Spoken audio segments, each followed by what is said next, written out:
Hi.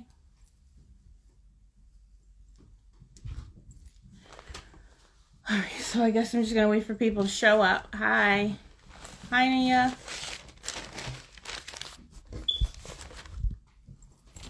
Niyya, you can just request. Yeah, there you go.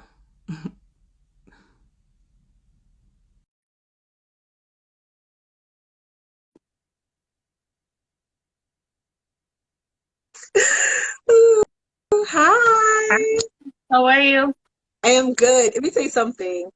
The reason I always start my lives out like dancing or like with a bop, it stresses me out. Like at the beginning of live, when folks just like, okay, Staring at well, you. we're gonna let people get in the room, I guess. It's like because you at that moment, no one's watching you, like really, because you're not really live yet. Right, But and on the replay, it's just like a whole 2 minutes of staring. And the crazy thing is, I sat there, I went out of the live and then came back in because I'm like, wait, did I really go live? Because I don't I know. nobody was there. I was watching I was on your profile and I kept refreshing, and it wasn't showing you live. I was like, where is she? She was just holding Oh, her so phone. maybe that's what it was because I went in and nobody was like literally nobody was there, I was not even like, one there's no way person. she's late. She was just holding her phone like 4 minutes ago. I'm like, You, like refreshing it. you thought I ran away? I didn't run. No, no, no. I didn't think you ran away. Let me see. Oh, how are you? It's things are good. I'm still adjusting to using this ring light. It's kind of a temporary situation, but I hate the little circles on my glasses, the Oh, struggle gosh. of being a Yeah. person with this, but it's all good. We're good. How are Yes, you that's feeling why I don't have today? glasses on today. Oh no. Um, yes, I have my contacts. And we Mm. have this like super bright light in this room, which I hate because I can't see. But Oh no. it's really good when you do lives and like Yeah. pictures and stuff. Yeah, well, for me, I'm like basically sitting in a dark room with like just light in the corner that I'm in, right? Because Yeah. I don't have any overhead lights in my room, and everybody's like, "Oh my God, you get such great natural light." I'm like, "Yeah, but when the sun goes down, it's dark in here." So Yeah. the sun is down and it's pretty dark. So I'm hope this setup is decent. And yeah, and my eye is actually like bugging out. Like I put on some mascara earlier, and I don't know, my eye is just like, no. Not liking it. Yeah. No, and I'm just like, okay. So if I It look like happens. this, like at certain points, don't pay that no mind. Don't worry about it. I'm Like, okay. no, you winking at me, Nia? You trying No, to I'm wink at good. me? Look at all I see crazy. you. All right. Oh, I can't wave at So, people. I can't wave at people. um, That's weird. so Okay. I'm just gonna preface this with I'm gonna go with Nia's tips and not even pay attention to the comments because it is very distracting and it makes me nervous and I'm trying not to be nervous. So, all right. Welcome to our Black Love and Plants chat. This is my first episode. I finally got up the nerve to do it. We're going to talk today with Niyya about all things Black Love and Plants, how her relationship with plants has affected her relationships with, family, personal relationships, if she wants to talk about that. Whatever we're going to talk about. Um, and I hope everybody's ready. So, Niyya, I'm hyped. yeah. Can you just introduce yourself really quick, even though everybody already knows you? First of all, I never assume that anybody knows me because I ain't Beyonce, okay? Okay. So let's just put that out there. So, hi, for those who don't know me, my name is Niyya. My platform is The Bloom Journey, which is basically my own personal journey of personal growth inspired by plants. And I invite you all along that path with me to grow as people and to grow our plants, right? All side by side, right? And I'm a huge advocate for self-care and self-love. And that's kind of like the gist of what I'm about, right? So I'm really excited about this whole series that you're doing because when you first started doing like the Black Love and Plants, I was like, yeah, because I guess I don't want to just jump. I guess I don't know. I can jump into it, but essentially, the way that I view love, specifically Black love, and how much healing plants provide, and how the Black community and Black love in and of itself, like relationships, the Black family, all of that could use some healing. So when I saw Absolutely. Black love and plants together, I was Yeah. like, definitely Yes. love it. Exactly like you said, and that's part of what you said is the reason why I decided to start this whole series and start the whole Black Love and Plants thing, because it's growing plants and caring for plants has affected my personal relationships a lot. You know, I'm Black and my family's Black. and, She's like, I know and through the pandemic, I think I had a different experience than a lot of people, because a lot of people I hear talking about being in isolation and they're by themselves and they got plants and found self-care and all that stuff through plants. Mine was the opposite. I'm with my family 24/7. My spouse is home with me 24/7. I had just went from having one child to two kids. So now I'm with a newborn baby and a 3-year-old, 4-year-old. So my life changed differently, a lot. So as I was getting the plants, I was seeing how I could relate that caring for plants to caring for my kids and caring for my family and my relationship and all that stuff. So that's why I started this. Let's talk about Niyya, not Chanel. We can talk about both. It's a conversation, and I think these interviews are really weird and one-sided when it's just like Yeah, rapid fire questions, like I'm being interrogated by the police. It's like we could just yeah. talk. You could talk about yourself. Brings a little So that's what something. we're gonna do.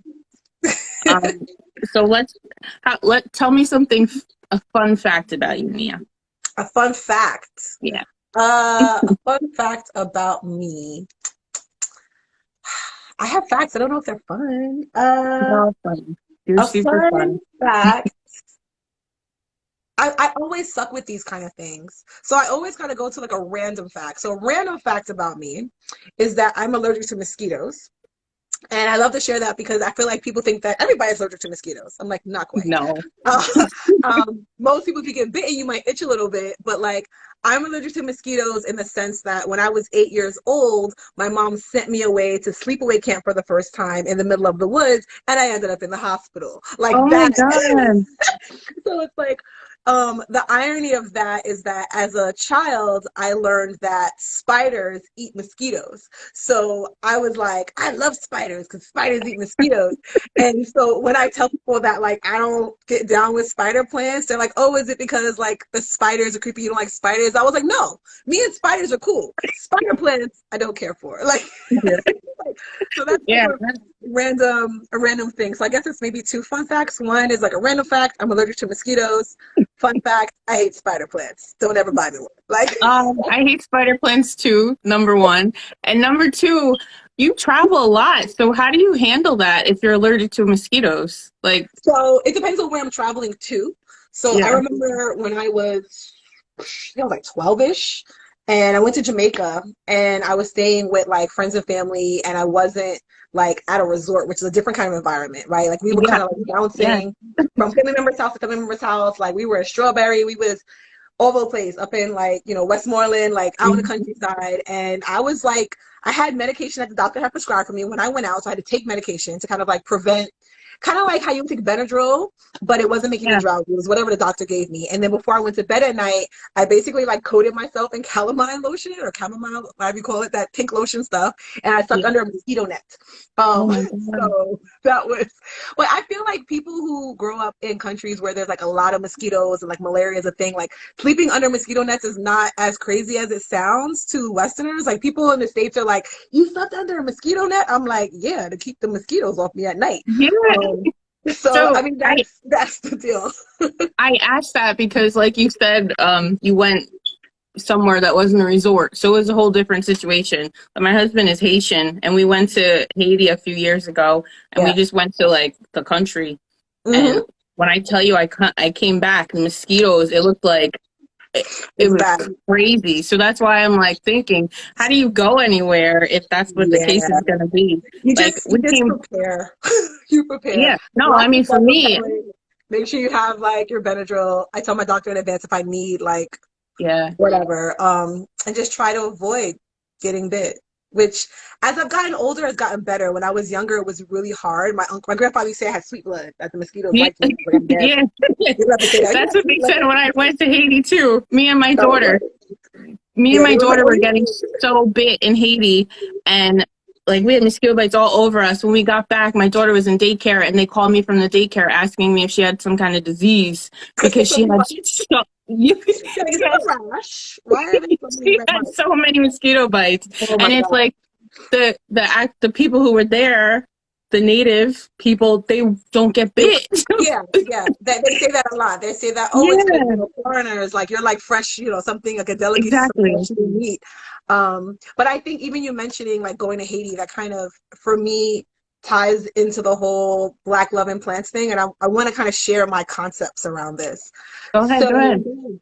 so part of why I think that it's so important for specifically Black people, people of color, people of the African diaspora, to connect with nature and to connect with plants is because there's a lot of like kind of like trauma that comes down like through the womb, right? To kind of like that residual trauma that like travels down, that generational trauma that we don't think about when it comes to our connection to the land, farming, and all of that. And it's really peculiar when you think about the reality that the foundation of this country, of the United States, and all of its monies came from the slave labor of Africans who were growing things in the field, and now Africans don't know how to grow things. Like it seems Exactly. kind of The weird. Like irony. how is it that African American like there's quite yes, a few of us were getting into plants, but I think like as a whole, as a community, that it's not commonplace that African Americans just know how to grow things. And I Right. think that there's a lot of healing there when folks have this tie back to this idea of gardening or anything that looks like that, because it's like you think about slaves in the field. I don't want to, be thinking about doing that. And I thought about that when I had a conversation with a friend who was explaining how, they don't have a lot of these basic gardening skills when they come from a family of farmers, but they're first generation American. And they were saying that, like, their parents' whole thing was, we didn't move here for you to be a farmer or for you to do these things. Like, Exactly. you're in Because it's America, looked down you're going to on. like be a doctor or a lawyer or whatever it is that they feel you're supposed to do.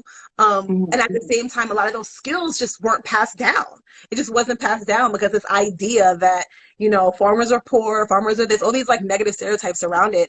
And so I think that specifically, as we kind of come back into a space of loving ourselves, that relationship with plants is extraordinarily critical and extraordinarily healing. And so when I think about this whole idea of Black love and plants, I think about love as this powerful force of healing. And I think about the connection between plants and love. So I recently did a live, right, with Bella Mind and Body. And we talked about like crystals and herbal remedies and things like that. And when you look at like the chakras, like colors associated with the heart chakra are pink and green. And it makes sense when you think about your heart chakra being green and you think about Yeah. Mother Nature, you think about plants and green of the earth. It's like, oh, all of this is interconnected, right? And so when you think about Black love, like what do you think about when you think of Black love? Is it just kind of like a man and a woman in love? Is it our love for our Blackness as a people, for each other, for our children, for our culture? And when I think about all of those things together at the same time, it all comes back to the same point. There's a tremendous amount of healing that has to happen there for us as a community, and plants have this amazing power to provide that healing. So for me, I found healing in a bunch of ways, and they always say that before you can love anyone else, you have to first love yourself, right? Like that's like the first step. And having that peace with plants helped me to establish that foundation and reinforce that self-love. And so many little lessons along the way. I think the biggest lesson, if there's one thing that people take away from this conversation and like me being a guest on your show, is that for me, the biggest lesson around kind of like love and plants that I have found is just the importance of letting go. Plants have taught me how to let go of things that I love. Hmm. And that is not something I have done easily over the course of my life. Like, I'm one of those rare people that's friends with all my exes. Like, they're like, girl, let that go. Maybe not all my exes, but I would say like the ones that count, Yeah. the ones that are worth mentioning. Not like the little few months or you dated this guy for a little bit and they floated away, but like people that I consider substantial, like people who Yeah. I've said at some point I said I love you to. Um, I've they stick they stay in my life, and it's like so being able to believe that I love someone or something, but I have to like accept that it can't be part of my life is very, very difficult. Yeah. And I think that anyone in here who's had a plant, like a wish list plant, that they were just like so excited about and just like, oh my God, I love this. I'm so happy. This plant brings me so much joy.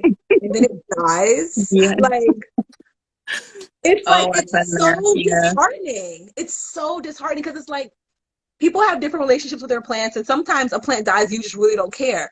But it has like when a plant that you really, really care about, a plant that you've been through things with, that you fought for, like you wish for this was your wish list plant, you finally got this plant, and then the plant got some kind of pest, and no, you fought the pest off, and you're like, yes, we're victorious. We went through the struggle together, me and you, plant. We fought off these pests. Then we repotted, and then I've had you for years, or maybe this plant came to you from like your grandparent. People have all kind of Mm-hmm. connections with plants or Yeah, what have you. emotional connections to some. Serious I mean, and they're living things. I mean, Yeah, I don't think it's any different than having a emotional connection with a pet. Like, this is a living, growing thing that communicates with you absolutely. in its own way. And Mm-hmm. so if you've ever been through an experience where you really loved a plant, like you had a whole relationship with this plant where you watched it grow and all of these things, and then it died, like, there have been plants that I really, really cared about and it died, and I just didn't throw it out. Like, I was in like a denial that it was there. Denial, I'm and then you like, keep it, hoping you maybe just it'll keep it. sprout again. Maybe Yeah, it'll come back. Maybe if I yeah. just let it back and I keep watering it, it'll come back. And what kind of plant is this? Is that bulbs? Let me see. Is this seasonal? Like, trying to figure it out. But then it's like sometimes you just gotta let it go. Like, Mm-hmm. just let it go. And that's like my major like love lesson from plants is like, and they say, you know how they love to say, if you love something, let it go, and if it comes back to you, it's yours forever. No. Listen, put all of that out your mind. Just let it go. Never mind. Just let it go. Don't let it go hoping it's gonna come back. Just let it go. Like, for real, let it go. Exactly. And there's like this quote. I'm not sure if it's viral right now, but it's floating around the internet where they're saying like, when you let go of the things in your life that no longer serve you, you make room for your blessings to come in. And like, I did a little bit of a plant purge recently, and it felt so good. I first thought it was going to be rough, but it felt good. And I'm actually excited to get rid of a few more things. And I'm coming to terms with plants that I just don't care that much about this plant. Yeah, Like, I've been I doing like the same it. thing. I've been doing the same thing because I felt like I was just collecting plants just to collect plants. And then I had ones that, like, I didn't really, they're just there just because I thought it was cute and so whatever. So I just been getting rid Yeah. of them. And it feels so much better because now I can focus on the plants that I actually care about, the ones Yeah. that I have emotional connection with, or the ones that like I really wanted, or the ones that I know really work in my space. Like I'm not fighting, Yes. trying That's to keep them alive. that's the part. That's the Yeah. part, the ones that really work in your space, because that's another a huge lesson. And to me, all of this applies to relationships. All of this Yeah. applies to relationships and people. Because I'm looking at a plant right now. She over there dying. Um, she's been dying for a while, and I think that I realized that I was over it when I just kind of stopped watering her, because it's not a good fit for my Yeah. space or for my life as my life is now. When I got her at the time, I think it was like, still pandemic. I'm not saying that we're out of the pandemic, but it was at a time when I was working from home Right. and I just had more time to care for it and pay attention to it. And it is is a Stramanthe trial star. So in the grand scheme, yeah, I know, beautiful. Yeah, beautiful. And I just put mine outside like last week and just said, forget it, because I don't have time for that. And it's I don't like, have time for you. I could totally equate myself to this Tremanthi trial star because, like, honestly, I'm like, I see me in you, babe. I see me in you. beautiful plant. And at the time that I acquired her, my lifestyle fit to care for her. Yep. And I've since gone back to work, 9 to 5. I work in the office. I have basically a 2 hour commute in the morning because I have to drop my son off at school first Yeah. before I go to work. So I work from 8 to 4, and I'm out my house at 6:30 in the morning. And I don't get home till almost 6 in the evening. So I don't even get to see the sunlight. I get home, I'm tired. Like I ain't got it. I ain't got it. Trains, So yeah. No yeah, time to the take care of plants plants. that are making it are the ones that are self-sufficient at this Yeah. point. And so when I started seeing her declining, when you see a plant declining and you just don't care to save it, that's when you realize your heart's just not in it Exactly. anymore. And the more I talk to people, the more I realize I'm not the only one who goes through this. Like, you just see a plant dying, you're like, well, I guess if you're gonna die, I could make better use of that pot. Like, your mind is already Exactly. planning, plotting on the pot that the plant is in, like, and so it's like that letting go, like being able to just be like, if it doesn't serve you, if it doesn't fit, then let it go. Like, and it's okay. It doesn't take away from, it doesn't make me a bad plant mom. It doesn't take away from my abilities to care for plants. You know what I mean? It doesn't take away from me in any way. Like, while it was here, it served me. It was pretty in my space. It brought me joy. And now, not so much. Exactly.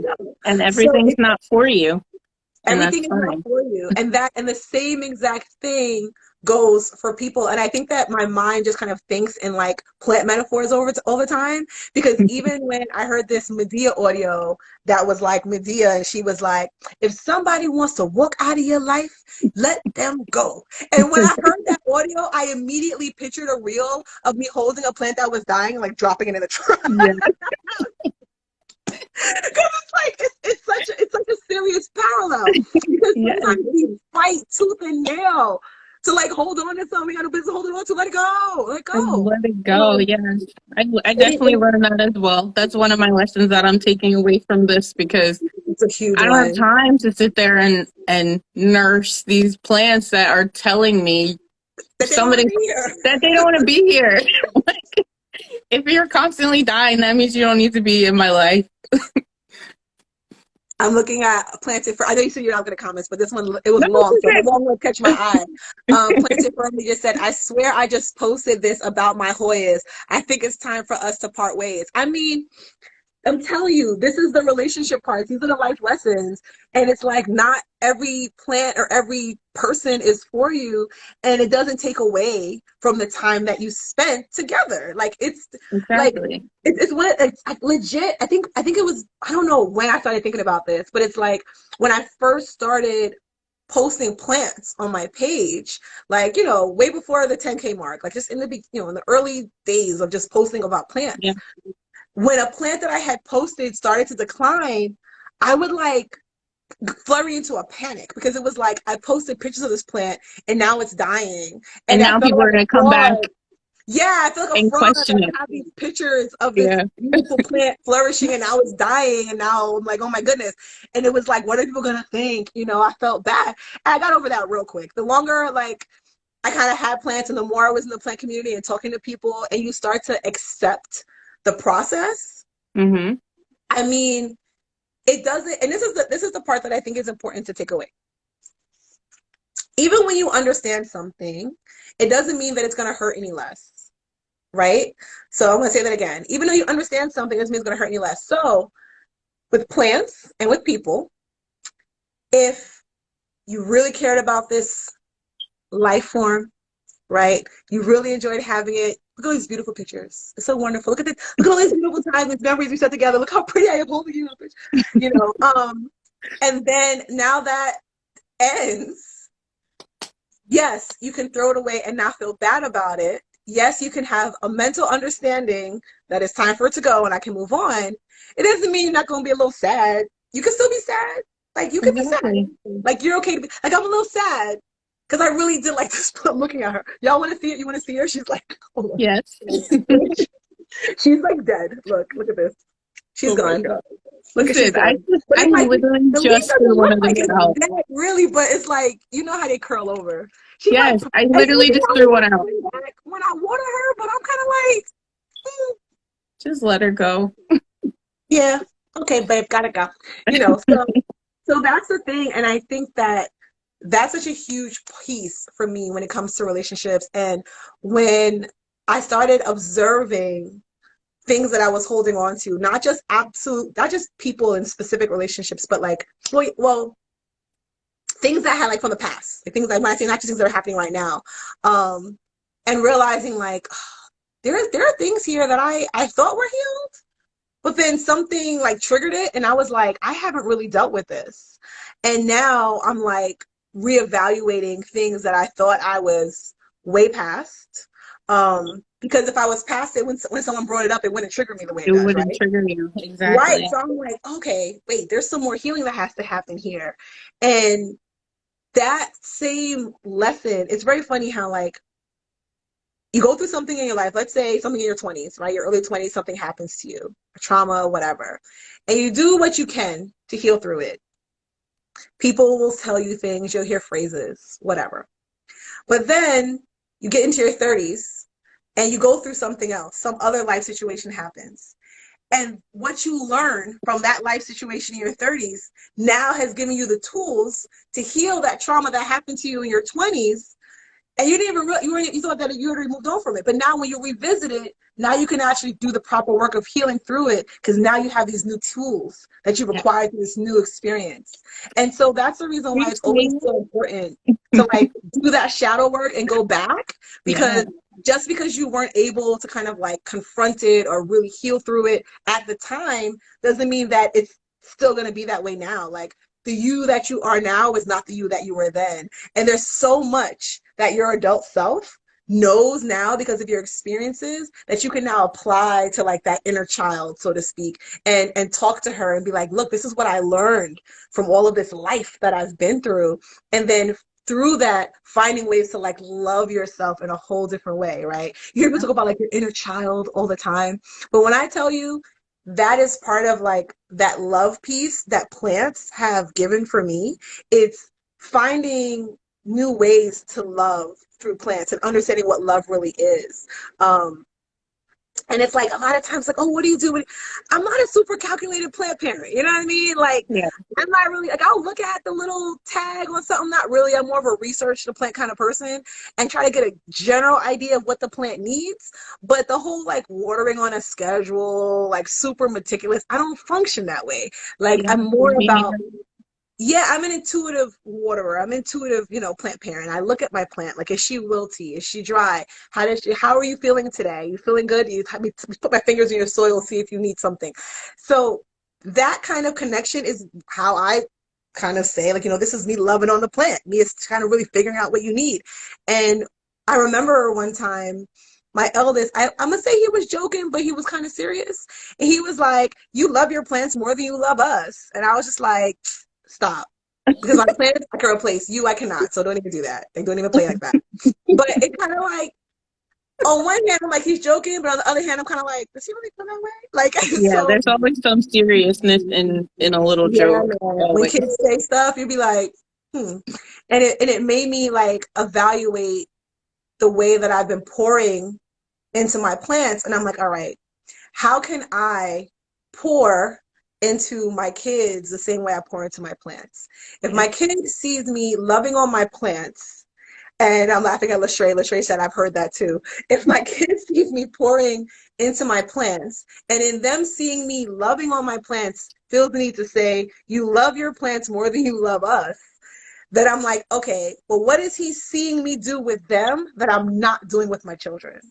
Right? So it's like, how do I love on my children better so that they cannot see me loving on my plants and somehow feel like they're getting more. And so I'm like, all right, how do I love on my plants? I love on my plants by paying attention to them and seeking out their needs, because since plants can't talk, like verbally Yeah. talk back to you, you have to pay attention to them. And with kids, especially teenagers, whew, for all my parents out there that have raised teenagers, Godspeed. And for the ones that haven't gotten there yet, I'm praying for you. Well, I have a 5-year-old that acts like a teenager, if that You think counts. so? You think so? You think so? Wait till Girl, that. her Wait attitude wait is till the like, oh 5-year-old my is God. 12. Wait till 12. 12 is gonna be like, I'm gonna test you. I'm gonna test your whole relationship with that child. And everybody told me that. My son is 14, and I'm just starting to get him back. Not all the way, but I'm starting because at 12, it was like, who are I was just like, I don't know this child. I don't know this child. And I was just like, he went through this phase that he's not fully out of, you know. But they get to a point where they're very kind of like withdrawn. Like when they're little, like 5 and 6 and 7, they're all up. They're just like, oh, mommy's best friend, you know, like That's the they're stage that mommy's I'm at right baby. now. Right?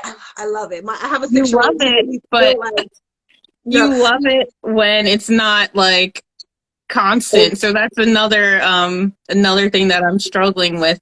We're home with each other all day long, so Listen, I constant remember I saw yet. my neighbor. I was outside. My neighbor was in his car, and I was like, "Are you going?" We were like chit chatting, and then we finished. I was like, "Oh, I'm sorry, I didn't mean to hold you up. Were you going somewhere?" And he was like, "No, I just needed a break." Escaping, yeah. In the house. So he was just sitting in the car, like. Oh yeah. I was like, I feel you. I feel you. But I think that I appreciate the constant. I mean, don't get me wrong. Sometimes it's a lot. Like I literally said to my son, or he's sleeping right now. That's why you don't hear him. I literally said to my son, not for the night. He'll be up again. Trust me. Oh. He just had a late nap. But I literally said to him, like, listen, it can't be mommy every 2 seconds. Mom, mom, mom. It can't. It just can't. Like I had to stop him. It was just like, bro, stop. I can't think. I feel you. Oh Like I my can't God. think. But at the same time, I thoroughly appreciate it because when you get so my kids are 9 years apart, so it's a huge gap. And my eldest is at a stage where he's kind of coming into his own, and like he's coming back with the closeness, which I appreciate, but like he went through a phase where he was super detached, and my mom was taking it really personally. Like she's like, does he not like coming to my house? Because he comes here and he just goes in the room and he doesn't talk to me, and I'm just like, he's just preteen angst, Yeah. whatever. They go through this phase where everything is like, meh, whatever. They don't care about anything, like totally apathetic. And you're just like, care about nothing? You just want to sit in your dark room and play video games all day? Is my kid depressed? Like, you don't know. You're asking this question. So it's like when they go through this phase where they're not really talking to you, you do have to kind of treat them like a plant, right? Because they're not, because in your mind, it's like, well, if you need something, say something. And that's how I was raised. It's New York. We're very kind of like closed mouths don't get fed. Like that's how we are. So that's as a culture, that's how as we a are. culture, it's very closed mouths don't get fed, right? So when he started kind of pulling back, I was just like, whatever. When he needs something, he'll say something, and kind of just left him to himself. But it's like, okay, wait a minute now. You looking at me and telling me that I love the plants more than I love you. Let me start treating you like a plant. And if I started treating my kids like plants, what would that look like? Right? Would I yell at them? Would I snap at them? No. Don't get me wrong. It happens. I still snap Me because too. they trying me. But if I treated them like a plant, like what would that look like? That would look like me checking in with them on a regular basis, almost every day. Because when I wake up in the morning, the first thing I do when I wake up in the morning is I check my kids, check my plants. It used to be when my kids were little, it used to be the first thing I did when I wake up in the morning, check on my kids. You want to make sure they there, they in the bed, they still breathing, all that kind of stuff. But as my eldest got older, I stopped doing that. Like legit, I'd wake up, he'd be in his room with the door closed. I'd wake up, I wouldn't go in there. I'd make breakfast. I'd be on the gram. I'd do a bunch of shit. It'd be a bunch of stuff. It would be 12 noon. My mother would call and be like, how's the mom? Like, I don't know. He'd come by his room all day. She's like, you need me to check on him? And I'm like, he in there, I think. I'm like, wait a minute. So I'm like, if I wake up in the morning and the first thing I do is check on my plants, and I haven't been, and the first thing I do is check on my kids, let me start making the first thing I do check on my kids. Let me do that. Okay. Watering my plants is physically, like literally giving them water. What does watering my children look like? Okay. Watering my children looks like first understanding how they need to be watered, right? So it's like, if you get a plant, you can't just say, oh, it needs sunshine and water. Same thing with kids, right? Yep. It's like every child is different. Okay, what are my kids' love languages? How do they, what's going to fill them up? And my 14-year-old is very mature, very astute. And I asked him, I said, are you familiar with the concept of love languages? And he was like, yeah. And I was like, really? What do you know about this? 14, y'all. And I actually had a conversation with him when he was 13.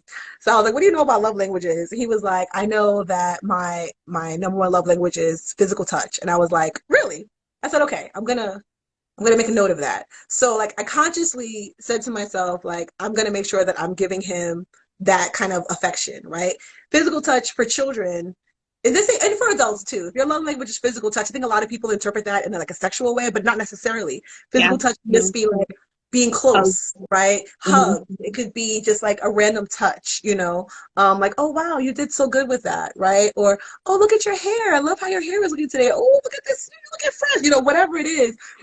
Pairing, because I'm very kind of like he said physical touch and quality time. And I thought it was odd at first. I was like, "Oh, but you don't be wanting to spend time with me. Interesting that it's quality time." Exactly. But I'm like, "Okay, let me be mindful of that." So it's the same way that when you do research on a plant, you're like, "Okay, what does this plant need?" Like, "Oh, okay, it needs bright indirect light, it needs high humidity, I shouldn't water it too much," or whatever it is. You figure out the plant's needs and you care for it based on how it wants to be cared for. Okay, let me do the same thing with my kids. Let me love on my kids in that way by figuring out their needs and caring on them the way they need to be cared for. My youngest one, I haven't quite figured out fully what his love languages are. I feel like based on just observing him, that words of affirmation is up there. I feel like it's up there for him because the way that he lights up when you talk to him nice, and the way that he's like, he tells me nice things all the time. Like he's always Yeah. like, he'll tell me he loves me frequently and he'll compliment my outfit. "Oh, that's nice. Oh, you look really pretty, mom." Like, and I'm like, okay, I'm thinking like words of affirmation are it for him. I feel His like dad, that's also an age thing because my daughter is exactly the same. She constantly is telling me, "Oh, you look pretty. I like your hair. You look beautiful." And I'm like, "Okay, thank you." And I always try to give the compliment back. And also, the physical touch thing. Like she's yeah. always all over me. So Oh, I don't know if oh, that's a love constantly language. finding and Yeah, touching. I don't know if you consider that a love language at that age, or if that's Yeah. just like their It may age. change. There's a, Yeah. that there's that the five love languages. I haven't purchased it. I actually purchased it for someone else as a gift, but I haven't read it. They have one, the five love languages of teens, and they have the Hmm. five love languages of children. They have different versions of the book for different age groups. So it would be interesting to read that book, and understanding like, yes, it probably does change as they get older because they have different needs.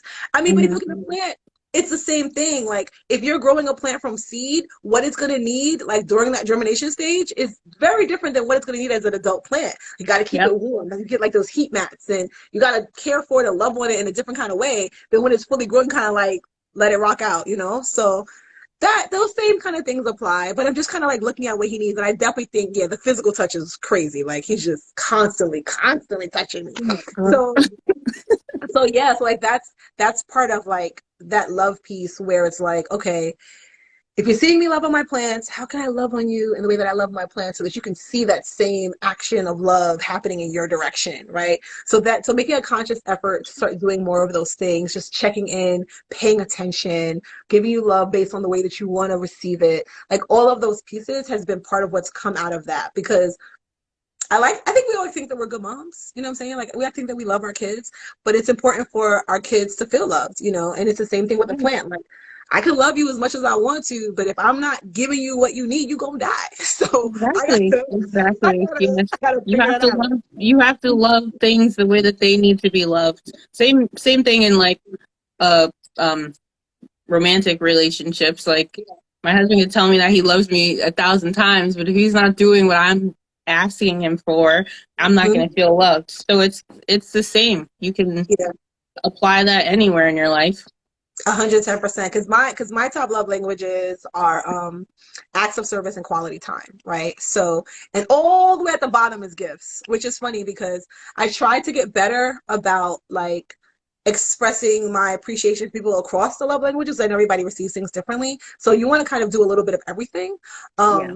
And try to was it you? I was talking to someone recently um in the DM about that, about like my last love language. Oh, Lachey. I think it was Lachey. My last love language being gifts, right? Where it's just like I'm not really into gifts. I'm terrible at giving gifts. I'm trying to get better. I don't do well with giving gifts because I have to. Like it's like, oh, it's your birthday or it's Christmas, I have to get a gift. I'm much better at like just being out in the world and seeing something and say, oh, this Mhm. reminds me of so and so. I I'm like to give thinking gifts of that way. somebody. Yeah. Yeah, like I saw it and I thought of you. I'd rather just give you a random gift than like a gift because it's a holiday. Um, Sometimes I'll get the random gift and I'll hold it till the holiday so that I have it until depending on what it is. I remember one year my best friend, we were, I think I was away at college and her birthday's in February. And during the winter break, like in January, I saw this Chalkopoly. It was like Monopoly, but like a chocolate themed Monopoly. And she loves freaking Monopoly. Like growing up, this girl, Monopoly and Scrabble, like those were her favorite games, and she loves chocolate. So when I saw this chocolate Monopoly, I was like, oh It's my perfect. God, Yeah. get this for her. So I bought it and I just kind of held it. And I remember, I knew I wasn't going to be able to see her on her birthday because I go back to school, right? But in January, when we were on our winter break, I went to her house and I asked her mom, where could I hide this? And I had it in a gift bag and everything. And I tucked it away in the back of her mom's closet. And then on her birthday, I was like, okay, I want you to go to your mom's room, go in the closet in the back of the right hand side. And she was like, like a little scavenger hunt. She goes, oh my God. And she like found the gift and she opened it and she was all excited. Aw. But that was like a fun thing where it's like I happened to find it and then it just so happened to like be able to give it to you on your birthday. But I'm not great with that. So definitely just trying to learn how to like really love on the people that I care about. And it's fun to see how the energy it takes to learn how to care for a plant teaches you how to care for something. Like it teaches you how to love on something. And if you take those same principles and you apply it to the people in your life, it's amazing to see how those relationships will begin to flourish. Yeah. They really, really will. And so that's like across the board with like my kids and my friends and their romantic relationships, like all of that. And I feel that learning how to care for plants has made me an overall better person. So if I'm a better person, then I'm going to be better for all the people that are in my life, right? Like that just kind of makes sense. So that's a huge piece of it for me. And I feel like I'm going on like I'm talking in circles, but I think that that's okay also because I know that with live, people come in and they go out. So if I repeat myself a little bit, somebody can hear it already. It's okay. So then It's it's okay. perfectly fine. You I know? do have a question though, because you Yeah. are the queen. We're moving on somewhere else. Mhm. You're queen of in real life, like plant meetups and all that stuff. So you have a People lot of tell me that. I find that interesting. I'm hearing that a lot lately. yeah, you have a lot of plant friends. So you want to talk about how plants have created those relationships for you? Like, Yeah, totally. We talk about how plants during the pandemic was just like the safe haven for so many people. That's why it kind of like exploded and plant shops just like couldn't keep up. Um, when things were closed, the plant shop was open. So everybody was like plant shopping or what have you. But outside of just like as an individual person inside your home with plants, me deciding to start a plant page, right, and to start posting about plants introduced me to a community of people that I didn't know existed. And in recent conversations, the reality was that like actually it existed, but not on the scale that it exists today. Because there are those folks who have been rocking out like pre-pandemic, like Plant Blurred and who else was I know Planet Rob even before the pandemic was on. And then let me see, because I'm trying to think of the people that I found who were already kind of established at the beginning. So I started posting about plants in April 2020. And so that was really at the forefront of the pandemic, right? yeah, We were home, working from home, and I had free time. So I was like, I need something to do. yeah, And everybody. I had plans. Like I had plans I've had the plans before the pandemic. I didn't start the page until April because I was free time. Um, and at that time, it introduced me to a community of people, right? And as the plant community has grown, so has like my social circle has grown. And I always say like to folks, I'm like, be a friend, not a follower, right? Like if thousands of followers, it's the internet, all these people. But you start to realize like the friends you've made. Remember that day when Instagram like shut down? There was like no Instagram, no Facebook. It was crazy. It was like the world Yeah, was ending. It was like, oh my God, Instagram and Facebook shut down. And I was like, I don't even know what to do with myself today. I was on Twitter, like looking for people. Like, who has a Twitter Right. account? Who can I find on Twitter? Like, searching Instagram handles on Twitter to see if they would pop up. And I found a few folks. And there are people who, like, people who are on Twitter because, like, they'll post like the screenshot of their tweet as Mhm. their Instagram post. So I was like, who are the people who I see posting tweets all the time? So I looked for Black Girl Rooted. I looked for Black Plant Chick. I looked for Lucretia because I knew Lucretia had a Twitter because Lucretia's always preaching about how you can't just be on one platform. So I knew she Yeah. had a Twitter. So I was like looking for very specific people, and I was like finding them, and I was like making posts like, I'm just here because Instagram is down. What y'all doing? Like, I feel like everybody did that. Nobody, because I literally hadn't gone on Twitter in like 3 years, and I'm like, oh shit, what am I gonna do? Like I had oh nothing to do. I I was keep like going looking to for Instagram, people. like refreshing, nothing's moving. I'm like, oh my god! So everybody had to find something to do. So I And think then that was the best day for what Twitter. happened? Something happened recently that made me think about like what would happen if like I just lost Instagram. So after that happened, I got really big on pushing the whole like sign up for my newsletter, or not really a newsletter, but for a mailing list. And really the Yeah. mailing list, I don't have a newsletter. I'm not going to be spamming people all the time, but it's like just a way to kind of like still have a way to reach people if this whole thing shuts down. Right. Because at the end of the day, there's thousands of followers, but there's a handful of people who I've like really connected with to the point where I'm like, I am willing to spend money to get on a plane to fly and come see you. Like that's how deep these friendships have come. Like I'm just trying to like get my little coins in order and make sure that like Rona's gonna let me be great. And I'm flying to the UK. Now, I got yeah. people in the UK that I need to come hang out with, like and in real life. Like I feel like that I've known forever, right? And I've never seen you like in the flesh, right? So these relationships are so critical because one of the things that I talk to friends about a lot is how difficult it is to make new friendships as an adult. And Exactly. it's hard. It's hard to make friends as an adult. And it's like a lot of us are like, I made all the friends I needed to make in college. I'm finished. Thank you. You know what I mean? It's like I have all my friends. I'm done. Yeah. But it's tricky because my best friend actually just joined the live. Hi, Tally. Love Miss T. Um, and we talk about it. She sent me a meme the other day that said, like, in your 30s, like, hanging out with your friends requires an appointment. And it's, like, for real. It's so It's true. so true. Yeah. It's so you gotta like schedule. So when do you? Maybe we could do brunch or no? Okay, no, that's not good. How about when? Okay, yeah, three. Okay, maybe like 3 weeks from now. I was like, all right, great. I'll see you then. Even making appointments for phone calls. Like, I'm gonna call you at 8:30 tomorrow. Okay, 8:30. Good. Okay, 8:30. Just a call and talk. You gotta schedule it. Yeah, that's Um, crazy. it's crazy. And so it's like when your life gets pulled down by responsibilities, you got to go to work, you got to take your kids where, even if you don't have any kids, like you just kind of have like a lifestyle where you have adult responsibilities. Adulting takes up your time.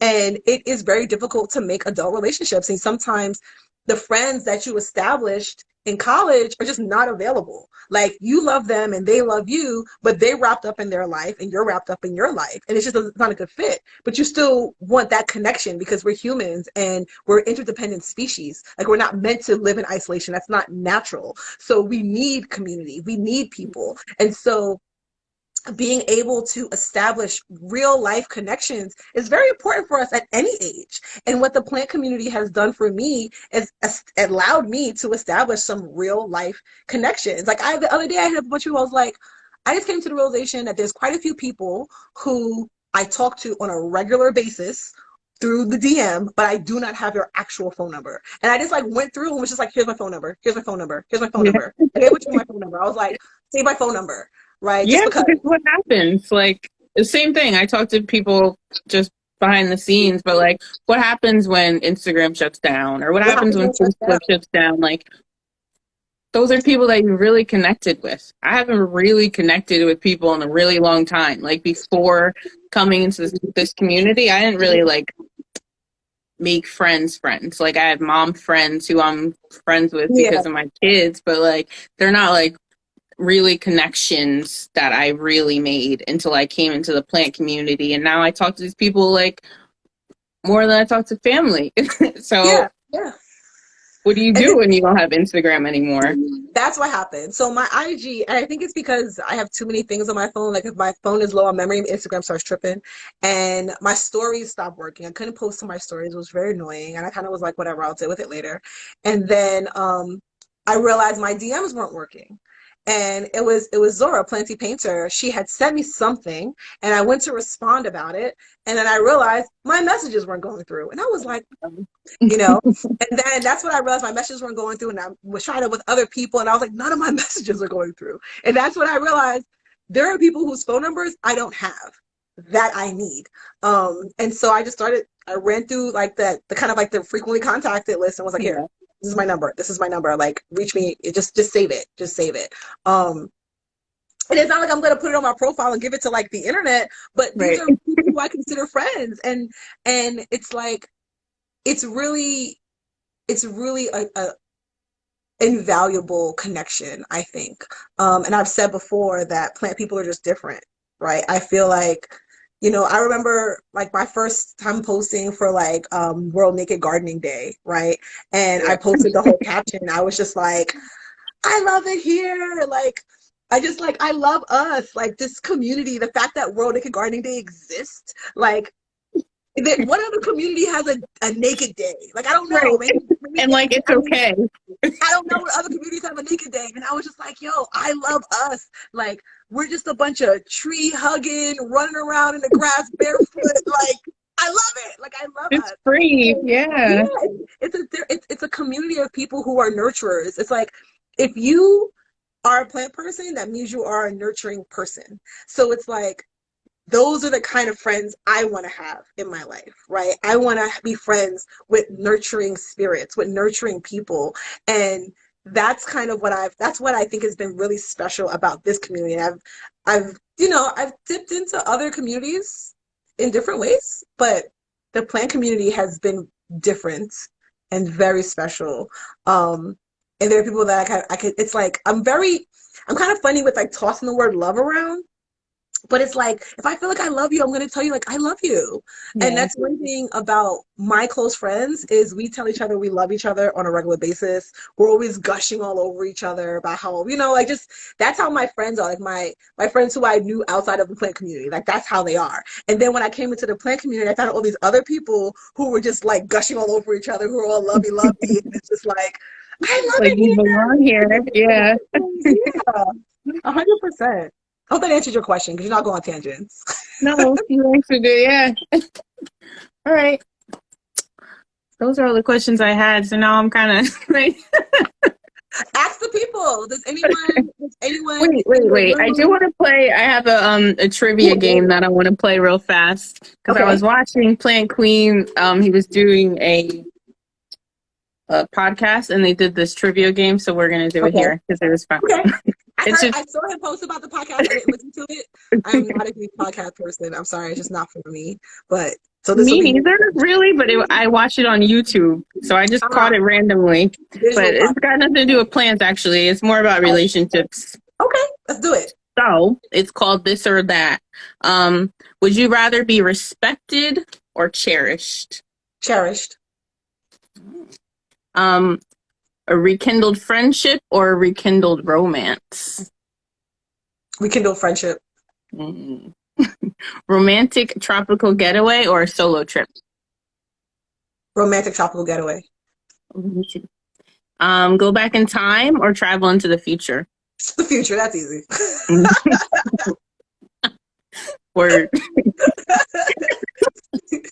a dinner date or helicopter ride around the city? Dinner. I like to eat. Keep the helicopter. Some good food. Would you rather love your partner more or be loved more?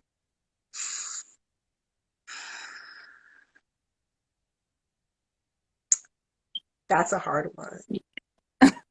Can we skip it and come back to that? I Yeah, want to have a we'll come back. conversation. Come back. Yeah, let's skip it and come back to that one. Would you rather have a game night or a night out on the town? Night out in the town. I like being out. Um, Free plans for the rest of your life or $10,000 a week for life? $10,000 a week for life because we buy plants with the money. Exactly. Duh. Uh, hold on. Would you want to be a snake plant or a monstera? Ooh, Montserrat. Why? Because I feel like when I think about the two types of plants, it's like, ooh, a snake plant, that's more kind of like sturdy and consistent and reliable and kind of like easy care, what have you. I feel like a monstera is more fun and loved by. I feel like I'm more like a monstera to begin with, and I think Yeah, about you definitely give monstera energy. yeah, and so part of it is like I was talking to. I've had a lot of conversations like just about like love in general, um, and one of the things that I've encountered mostly with men more so than women. And this is not necessarily a gender thing. I mean, it could be both. It's just my conversations where it's like when when a man has had his heart broken and experienced some sort of like romantic trauma, they get to a they develop an intense defense mechanism that like shuts their heart down where they'll crave intimacy because as humans we're going to crave intimacy, but they only let themselves get intimate to a point. It's like I'm only going to let it get to this, I'm only going to let it get so far even if they really could have something more with that person Yeah, because that ties in with the healing the healing part, concept that you were right? talking about. Yeah. So it's like they're very much controlled about like I don't want to allow myself to experience that type of pain or trauma again because when it hurt so bad and I don't want to feel that ever again. So I'm never going to let myself get that deep into another person because if I don't, then I won't have to feel that pain. So they put up this wall. And I feel like women are more inclined to experience some level of heartbreak and then be willing to kind of like bounce back and then try and love again and then love again. But men are just like, nope, I'm not going to love again because loving again puts me in a vulnerable place where I'm going to hurt again and I don't want to be hurt. So no. And I actually was just having this conversation with my youngest son's dad, right? Because he said some things because I when I was talking to him not too long ago that had me a little concerned. So it's like we have at this point I feel a good co-parenting relationship. I'm mindful of calling like co-parenting relationships friendships because it's like a very specific kind of a relationship. Yeah. But I've expressed to him that like I do care about him and I want to see him happy, and I would love to see him happy in a relationship with a nice healthy relationship with a nice wife that I could feel confident like sending my son to go be with you because I know that like y'all are taking care of him. Not that I feel like you need a woman to help take care of our son, but there's a part of me that just wants to know that there's a woman in the house that I could trust to help with the parenting when I'm not there. I feel you. Yeah. Right. So I was like, I want to see you happy with someone in a nice, healthy relationship that would help me like send my kid with you better. I want to know. I want to see that for you, and I want that for my son as well. So he's at a place where he's just like, no, I it's it so I we hadn't talked about it, but our through those so for those who know my backstory, you may know that like when I talked about the healing I found from plants, it was after coming out of like domestic violence and then being in domestic shelter, being in shelter and all that kind of stuff. So this is the person who I experienced the DV with, who I was in that very toxic relationship with. And when everything climaxed, I dipped with the kids and restraining order, boom, like really shut it down for a solid year. And I never really took the time to think about like how traumatic that was for him on the other side of it. And so a lot of people don't think about it like, well, why would you care about him? He's your abuser. Da, da, da, da, da, da. It's like, but he's still a person. He's a person.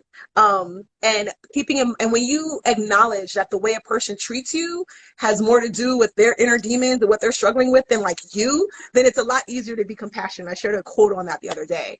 And so it's like, the more I understood him, I understood how and why he was the way he was and the things that he did in our relationship. So it's easier for me to have compassion. I don't hold any resentment toward that man. I hold no anger toward that man. When things got really bad, he was battling alcoholism. He was just going through a lot. And so it's like, I know that was a rough time for him. And I also know the kind of father he is. So he went through his own trauma when he had to realized that he just lost his family, like due to alcoholism and all of that. And I remember like talking to his mom after like the big incident happened. It was like, the whole big to do. And his mom was like, I spoke to him about it. I said, well, what did he say happened? And she was like, he said, honestly, Ma, I don't, I don't remember. Like, that's how drunk he was. Like, he doesn't even remember. He doesn't even remember how bad this shit was. He just knew that there was like, he came, that when he kind of like got back to the apartment, he knew that there was blood on the carpet, shit was all over the place, and it was bad. Like, that's all. He just saw the scene of the crime, but didn't Something fully went down. remember. Yeah. Yeah, like what happened. Like that's like how under the influence he was. And so after everything hit the fan, like I cut him cold turkey. Like there was no, when I cut off, I cut off. So there was like, with his previous relationship prior to ours, his ex was like super toxic, but in a way where it's like the kind of person who will fight with you constantly. I wasn't going to fight with him. I wasn't going to accept your phone calls just to yell. I wasn't going to do that.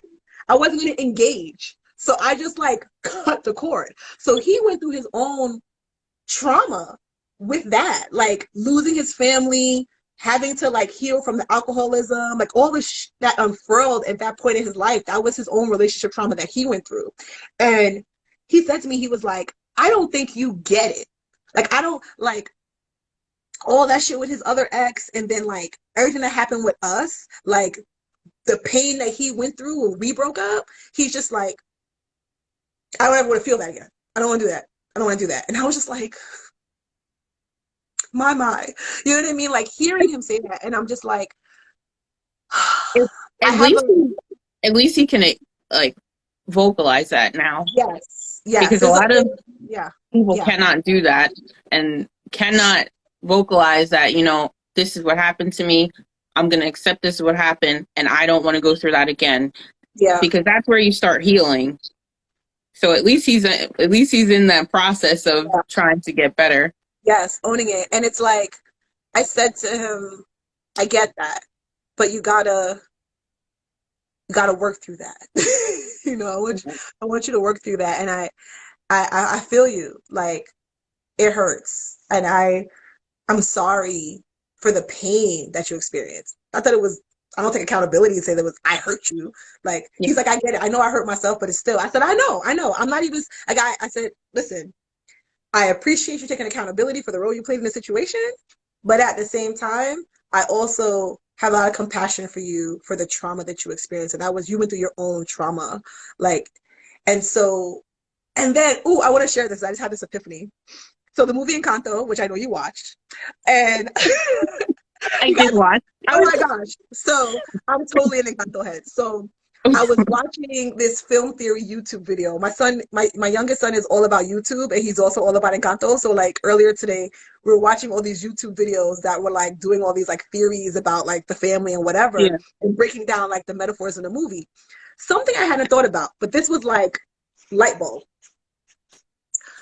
So the magic of the Encanto, the gift that they received, was born out of Abuela's trauma that she experienced when she lost her husband, right? Yes. And when they're explaining this, they're like, and so out of that trauma, these walls built up. That was the physical manifestation of the mountains that grew around the Encanto. Then at the end of the movie, when Maribel like confronted her about her ish and the house and the cracks, the Yeah. crack went straight through town and the mountain literally cracked open. And so there was apparently this like fan theory question that was saying, oh, when they put the house back together and Maribel like put the doorknob on in the house, the magic returned to the house, did the mountain seal back up? Did the crack in the mountain seal back up? No, it didn't, because the mountains around the Encanto was a physical representation of the walls that Abuela had built around her heart out And of was her trauma blocking response, everybody as a else trauma out. response. Yes. And Yes. and the walls that she built around her heart out of the trauma response was the reason why she was like putting all this pressure on the family and was like really just destroying the family, because she was like, she would love them, but was like acting out of a place of trauma. And that whole breaking down to rebuild, like when they had that moment when everything broke down, it cracked that wall. And then when she went through that healing and that understanding of what she was doing, the mountain stayed cracked. It stayed open. And Yeah, I was because just the walls are gone. Yeah, when I tell you I was so triggered when I watched that movie. I know. And then people in the comments are like, oh my God, I need to watch this. I'm like, if you haven't watched it yet, you're just late. And I'm like, Yeah, I have you're no super concern late. about spoiler alerts for you because you should have watched it already. Like, too bad. Too Yes, bad. watch it. Oh my god. The second time after that, because I watched it like 10 times already, not gonna lie. It Way was more like than I could that. watch it. I could watch it for the movie, but the first time I was sitting there like I almost couldn't get through it because I was like upset. Like the grandmother was like very much traumatizing me again, and I'm like, oh no, I can't watch this. There should be a Like trigger just warning at the mad. beginning of that movie, like straight up. Like There really we should were be. there really needs to be because there's a reel that I saw that was like when you're watching Encanto and you're for like the 10th time you're singing along, but you're finally listening to Luisa's lyrics when Luisa's singing about surface pressure. Yeah, And in the reel, she was like, pressure like a tick, tick, tick, and it went up. You can handle and when it. you're crying, So yeah. it's like, you kind of just sing along, and halfway through it, like by the end, you're like, oh my God. And it was like, yeah, it's like that. And then Yes. one of the reels that I saw, same concept, was like listening to the lyrics in Luisa's song Surface Pressure. It's like, give it to your sister's older, give her all the burdens that we can't shoulder. Oh my God. Hey sis, I just wanted to call you and say thank you for everything that you've done for us. We love you so much. Like it Oh my god. was like real life stuff. Like real life stuff. And I think that it's like and to bring it full circle back to the topic of like love and plants, like when you think about what you call it, Isabella. Isabella's character, I love Isabella's character. I just posted a reel today with a song from Encanto, which is Isabella's coming out song. What else can I do? Um, Isabella's character is so amazing because, first of all, like her gift was that she can grow things, right? She controls plants' life and whatever. So Yeah, obviously, we of identify course. with Isabella. Um, but it was like, it was really interesting to just like see how she just like was coming into herself. Like it was like, oh, everyone loves Isabella. She's so perfect. She's so perfect. She's so perfect. But really, she didn't love herself because she Right. couldn't be herself. And then when she finally came into being herself, like look at what it's like. She came to this epiphany, like, what else could I do? Like she realized that when she stopped trying to fit into what was perfection or what looked like perfection, she could Hmm. do things. And She doing things for everybody else to make everybody else happy. She finally did something for her and made that yeah, cactus. Cute yeah, she cactus. made that catch. She was like, what Yes. is it? So, spoiler alert, in the movie, Isabella is known for growing flowers. Her gift is she can grow flowers. So everybody's like, oh, Isabella grows flowers. That's what she does. So the whole beginning of the movie, she's growing flowers, growing flowers. Then she has a big fight with her sister and she grows a cactus by accident. She's like, what is this? A cactus? Like, wow. And she was so What? excited by the cactus, you know? And she goes through this complete transformation. So it really kind of this whole thing with plants and black love and just love and plants, it's so amazing because it really, really, really, really comes back to the ability to like love yourself. Because when you love yourself, then Love you can everybody love else. everybody else. You can't love anybody else if you don't love yourself first. Period. I know it sounds cliche, but when you start to really see it in your life experiences, that's when it's gonna click. And And that's it takes really time. You said something right there. It takes life experience because I could talk and you could talk and you could tell people, "Oh, I experienced this and I see this and I connect Mhm. this," but until you experience it yourself, you're not going to recognize things, you're not going to notice things, you're Yeah. not going to learn the lessons that these Yeah. plants or anything else are teaching you. So life experience is very important. It's so important. I equated it to like I heard a quote recently, and when I was hearing this quote, and I was even like, oh, that's like when people say this, that, and the third. Like when you have the experience, and then now you can tie it back to like the quote that you've been accustomed to hearing. It's like it clicks. I said it's Mhm. very much like I equated it to hearing a song as a kid, you know how we used to listen to all kind of foolishness. I don't know, Lil Kim was on the radio, whatever. Hearing a song as a kid, you always sing it over here singing Ella Cool J, doing it and Yeah. doing it and doing it. Well, we should have been singing that song. You know, you hear the things, but then you hear the same song as an adult, and And then you're like, you hear it for the first time. what? You're like, What I is was it?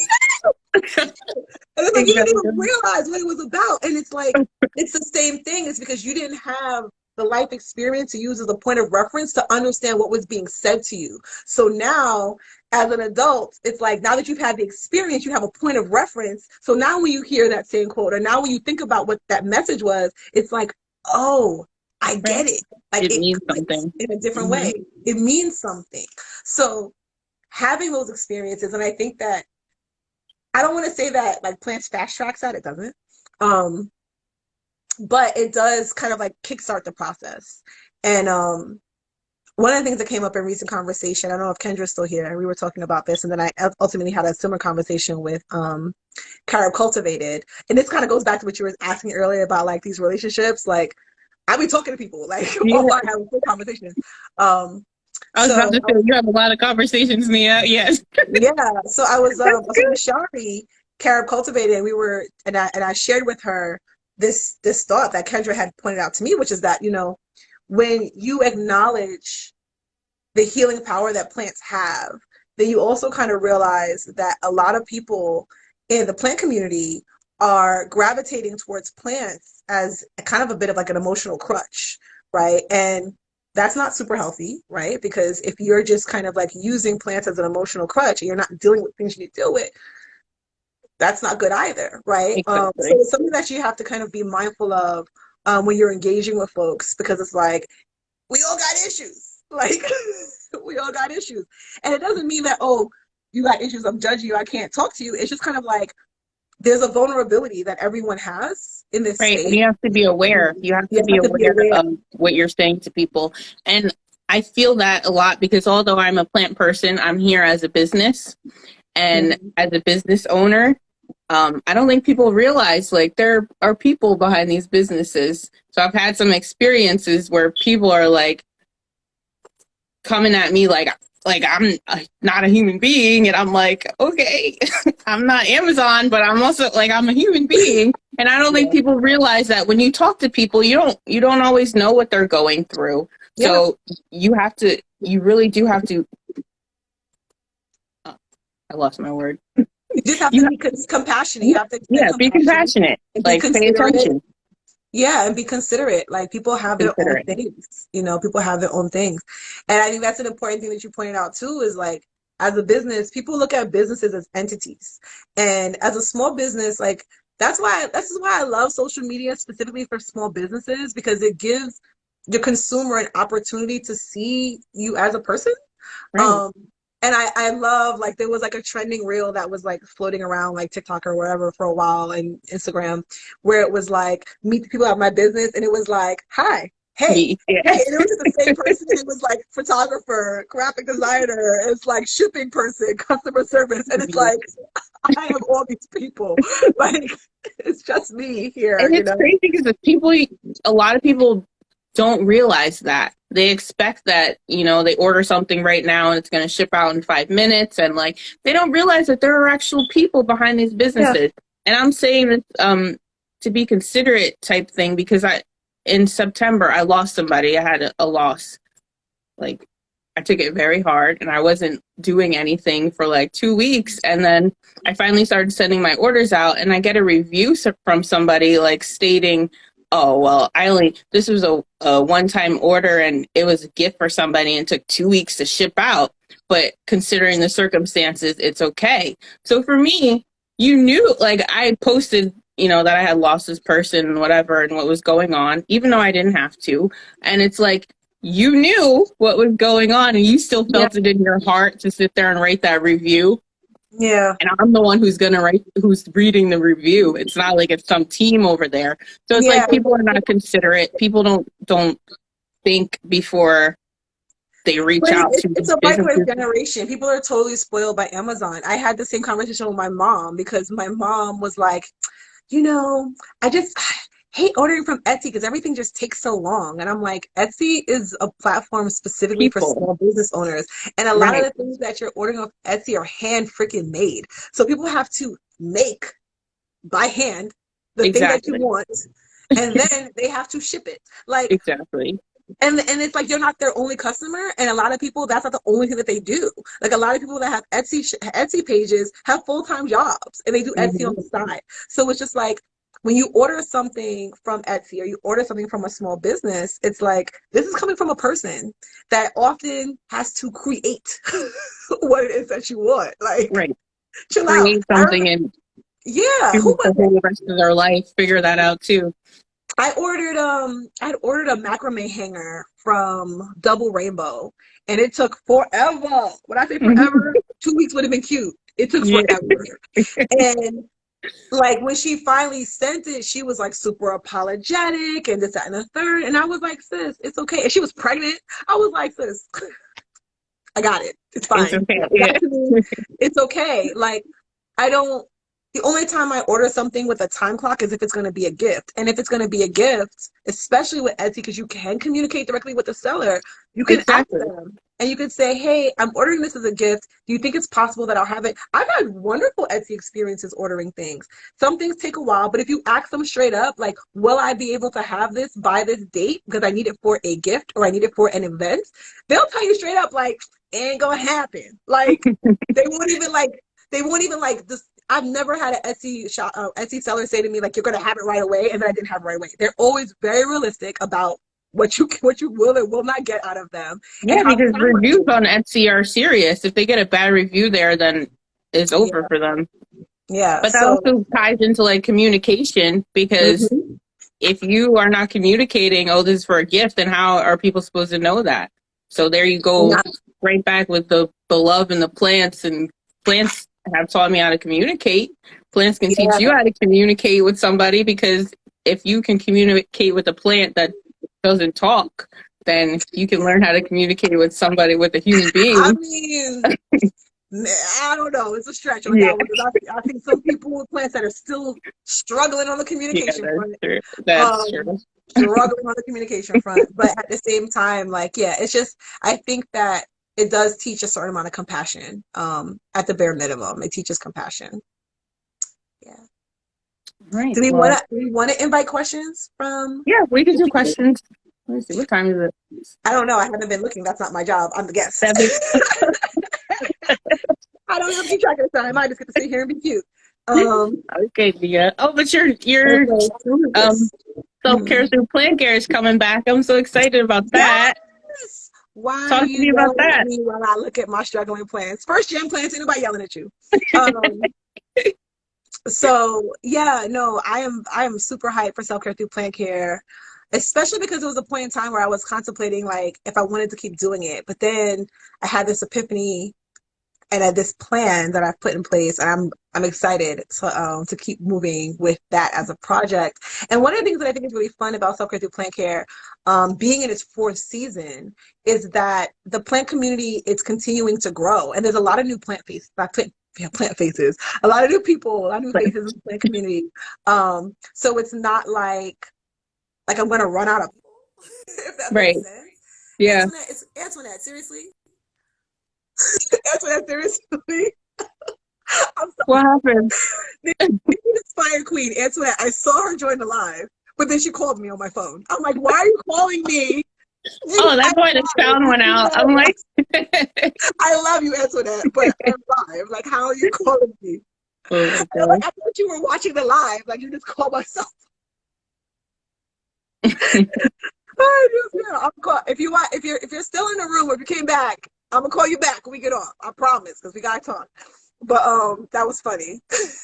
That is Because I funny. when I joined the live and I saw transplanting say Antoinette with like an exclamation point in the heart, and then my phone rang, and I'm like, What's going on? maybe you know what? Maybe she thought my phone was on DND and called with the intention of leaving a voicemail. I don't know, because my phone should be on DND, and I normally put my phone on Do Not Disturb before I go on a live, but I forgot. So I'm sorry if the Okay. phone interrupted my So feed and all. it's But okay. I can still hear you. It got a little low for a second, but I can still hear you.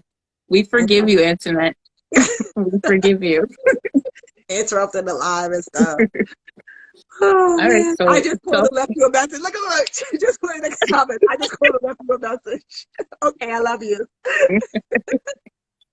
oh, I And love it. for the See, record, I need to change my voicemail because I don't listen to my voicemail. My voicemail, my outgoing message. Let me tell you, I was listening my 14-year-old on his cell phone. If you call my 14-year-old cell phone, his voicemail legit is just like, "Hey, you've reached Shamari. I don't really check my voicemail, so if you could text me, I'll get back to you." yeah, Like, I need to put that on mine because I do not be listening to me voice. too. I don't even know the password. I got this phone in like when did I get this phone? In June, and I had to update the password. I still never updated the password. I have so many voicemails in there.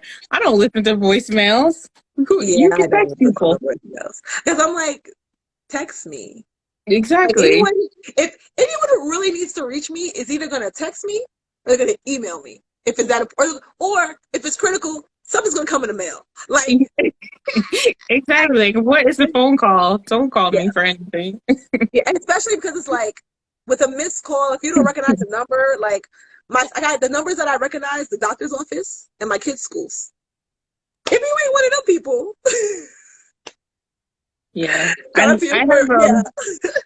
my caller ID. I have it set so it identifies unknown numbers. So Mhm. like I don't get unknown numbers on my phone because if I see a number that I don't know, I'm not answering it ever. So Ever.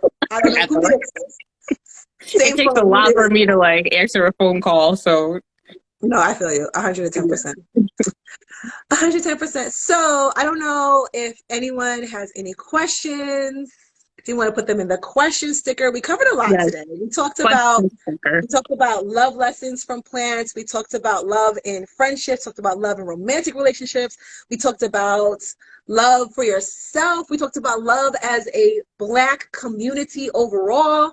Yeah, a lot of points, a lot of key We points we hit talked here. about a whole lot of love, and I'm thankful for you, Nia, for coming and being my first guest. I'm honored that I get to like be the first guest. It's a very special place to be when someone starts a live series to be their first guest. Like You did I feel great. super You did good. amazing, and I'm so happy to have you. Maybe I'll have you another time. Yeah, come with Um, something. I love the idea of it. Will you be having couples on your show like together? yes, Okay, I that's gonna am, be great. and I'm really excited about that. There's actually one happening the day before Valentine's Day, and it's this Ooh. couple that met in a plant group on Facebook, and Oh they've my been God, together I need for to join 10 a months, Facebook and plant I'm group. Maybe I gotta so find my excited. husband. Huh? I said maybe that's what I need to join I need to be in like Facebook plant groups. Maybe I'll find my Yes, husband that way. Which yes. group was Find your it? Fill plant me bay. in. It was Black Planters. Oh, I need to. I'm in that group, but that Yeah, group is ratchet. Black plant, but you know black Facebook plant groups are no joke. Like it's a what? different Yeah, environment. it's a whole different environment. They got lucky because there's always people in that group like looking for plant daddies and all kinds of stuff. So they got lucky over there. But I'm really excited about that one. Listen, ladies, be careful with them plant daddies because I done dated a few and they get around. There's not that many. There's very few straight males in the plant community. There's very Yeah, few of them. And there's a that's whole very lot of women out here looking for a plant daddy. And man. they That's out here with true. lots of women. So if you get you one and you start flirting with one, just know for a fact that you're flirting with all of them. Just putting that out there. Because Yes, Miss Ray. I don't see how There's few they plant roll daddies out. in there.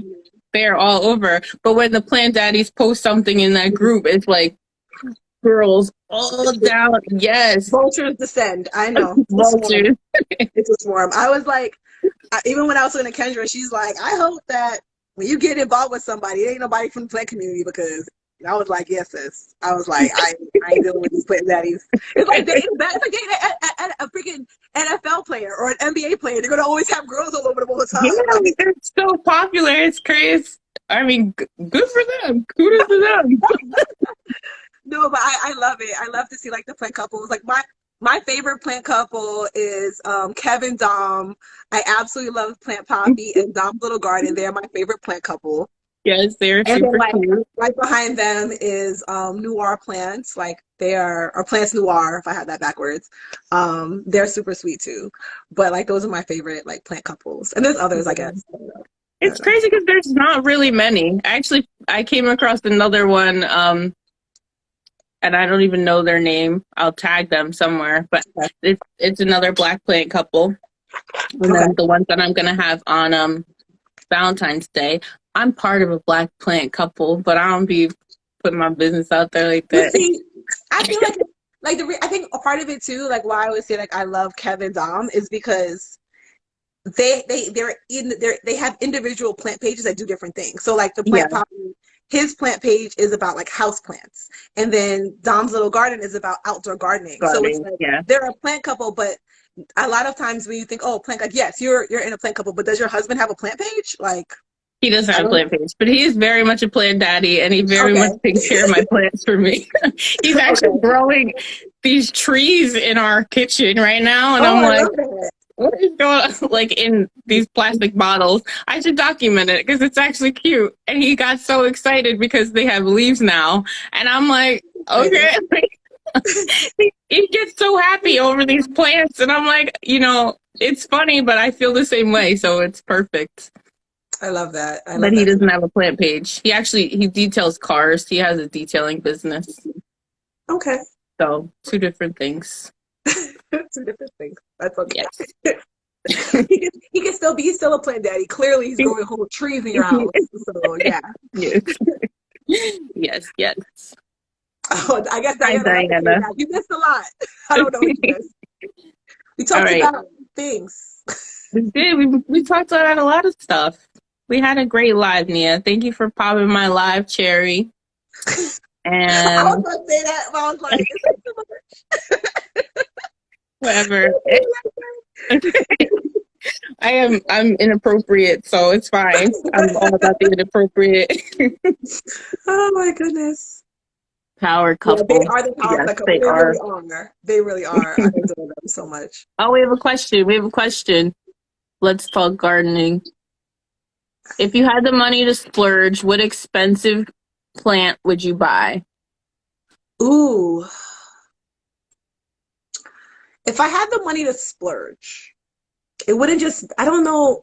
I don't have an expensive plant at the top of my mind that I would buy because I'm kind of like not into spending a lot of money on plants. I'm just going to keep it really real.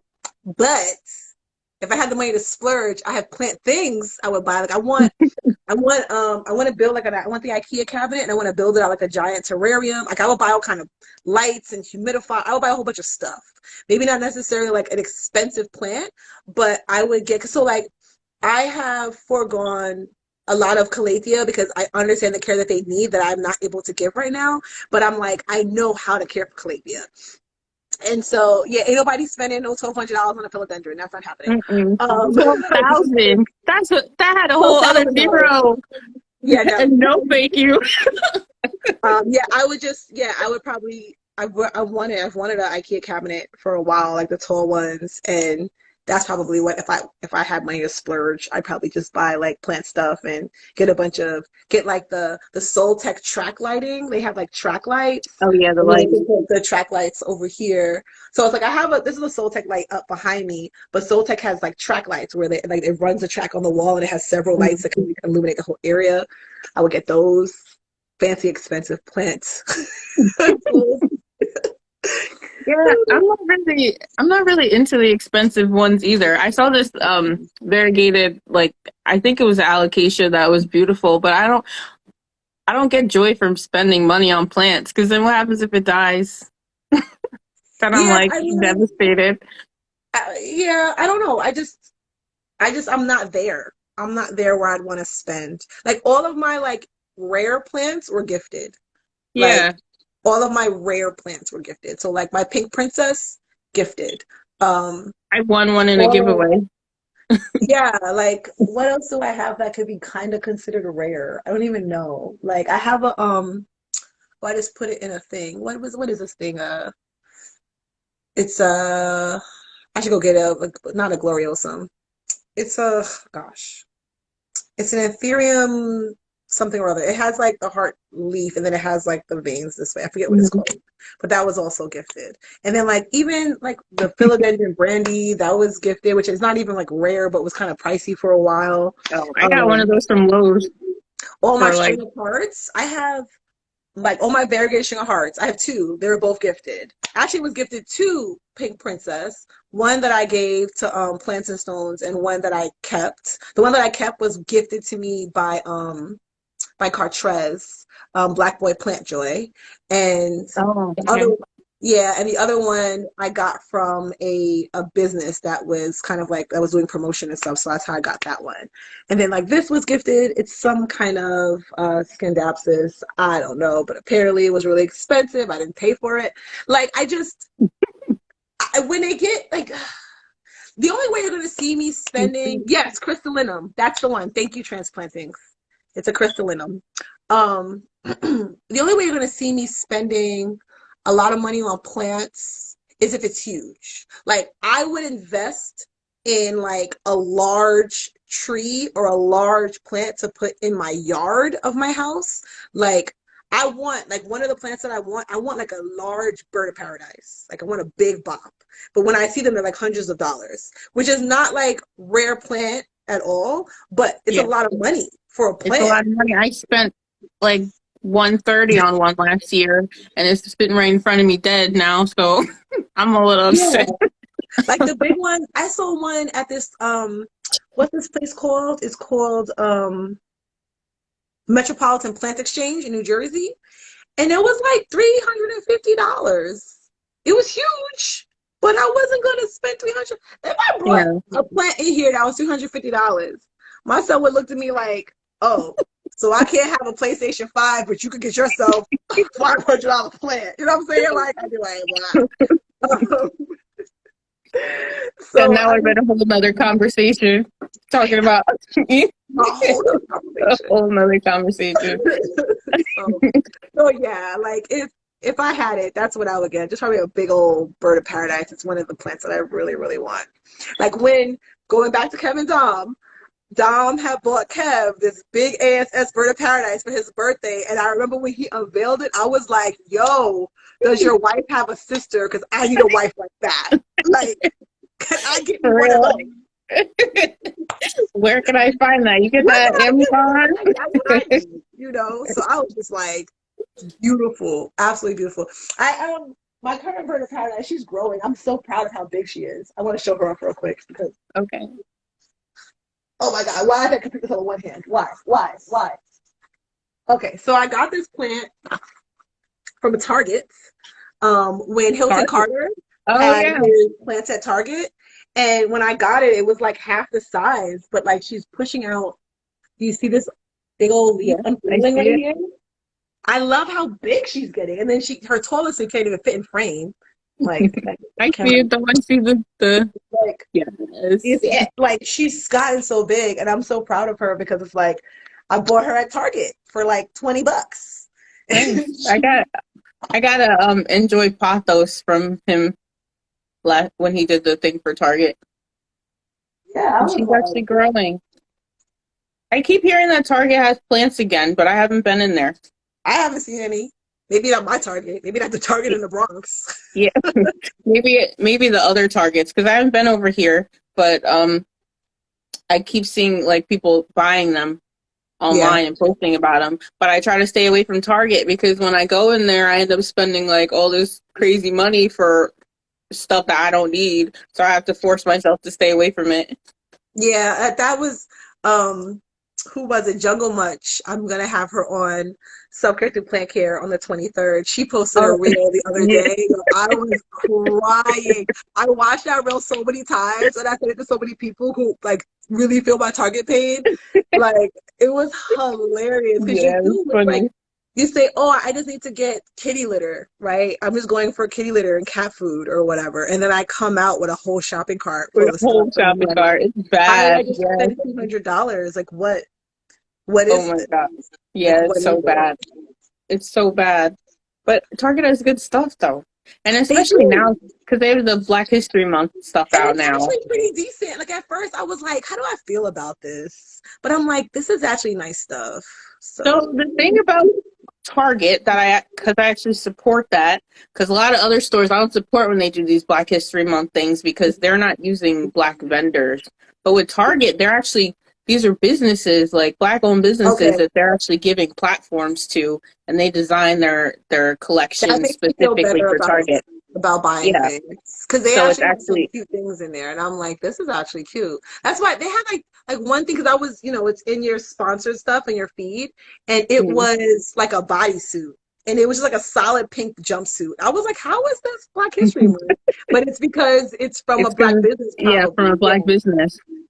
Hmm. So I support that because like the other stores, they'll design stuff and it's stuff from China and like just put some Black people on it and say, oh, Black History Yeah, Month. Black So History Month. I don't like that. I don't like that. yeah. You gotta watch a lot of these like online brands too, because Kimberly, I think it's Kimberly Renee, she had a whole thing on brands behaving badly where there was all these, especially during the whole like Black Lives Matter movement, there were all these pages all over Instagram that were giving the impression that they were Black owned, but they were not. Hmm. They had like Exactly. all this Black is beautiful, melanin popping, like love the skin I'm in type, all this Black love merch, but not hardly, oh, I have the pink bodysuit in my cart, Nia. I know that's um, right. No, no, but you yeah, but better none of these brands go is with that actually Black bodysuit. owned. They just trying to get in on those Black dollars for like, Yeah. so they going to start coming out the woodworks this month too, coming up for Black History Month. Just wait Yeah, for it. absolutely. And then it's like stores that that don't support Black people at all, but none of Hmm. their, if you go look at their corporate structure, nobody's Black. They don't have Hmm. anybody like running their company who's Black. Yep. They're all of a sudden on Black this, Black that, Black this, Yeah. just making money off of us, It's but just they're the not really supporting us at all. Yeah, like seasonal, like just like seasonal stuff. Like, oh, it's like seasonal Yeah, decor. It's in the seasonal decor section, all the Black History things. right. And that's it. I don't support that because I know a lot of the time they're taking designs and stuff from actual Black owned businesses. So they're not All kinds doing of any good. They're appropriation. doing the opposite. Hmm? Okay, I said all kinds of appropriation happening. No bueno. Exactly. Exactly. All right, Nia. I'm gonna end this because I could talk to you all night. However, I'm gonna go and However, do I have it. to go to work in the morning, and my kids have to go to school. Exactly. And I'm gonna go enjoy my 5 minutes while my kids are not home because this never happens. So, Okay. I hope they have a wonderful night, and I thank you again for joining me. And I want everybody to join into self care through plant care when Nia starts. What Yeah, day do you shameless start? plug. Wednesday, every Wednesday, 6:30 p.m. Eastern, 5:30 Central, 3:30 Pacific. I know I skipped over Mountain Time, but come on, y'all, okay. You got Like, it. yes, so 6:30 on Wednesdays, it's our Wellness Wednesday live. It's all about talking to plant parents about their personal journey with plants and the ways that they're exercising self-care through plant care. And we have some amazing people with amazing stories lined up for this season. And I am really excited for some folks who I've been following for a long time and other folks who I just connected with but already feel like plant family. So it's going to be great. Can't wait. I love watching Nia's lives. And tune in next Sunday. Next Sunday, I'm going to be having two of my plant friends that I'm very excited about, Jordan, photosynthesis, and Nona, she be plant crushing. We're going to be talking about Black love and plants next Ooh, Sunday at I'm gonna be 6:30 there. p.m. I'll be there for Tune that in. because Nona be Okay. dropping the gems. Okay. Yes, she does. I cannot wait. All right. All right, Thank lovey. you So so thanks much, again. Have a Nia. wonderful night. You too. All right. Bye, everybody.